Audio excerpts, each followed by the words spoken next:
আপনার স্মার্টফোনে Meta AI কিভাবে ব্যবহার করবেন অ্যাপ ছাড়াই। আসুন আজকে আমরা সেটা দেখব।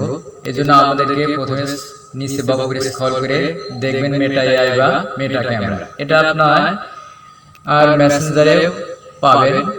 ফেসবুকে মেসেঞ্জার থেকে আপনি মেটা এআই বা মেটা ক্যামেরা দেখতে পাবেন। নিচে দেখবেন প্লাস চিহ্ন, এখানে আছে ক্যামেরা, ফটো বা রেকর্ড অডিও।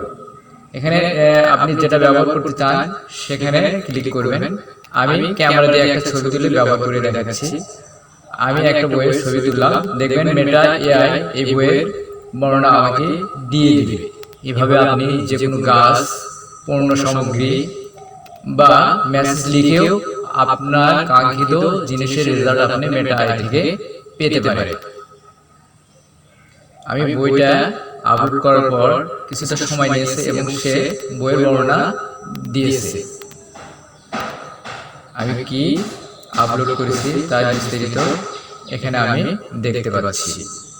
তারপর আমি যদি এখানে লিখি প্রজাপতি, তাহলে সে প্রজাপতি সম্পর্কেও আমাকে রেজাল্ট জানিয়ে দিবে। এভাবে আপনি আপনার দৈনন্দিন জীবনে প্রয়োজনীয় কোনো কিছু সম্পর্কে জানতে মেটা এআই ব্যবহার করতে পারেন।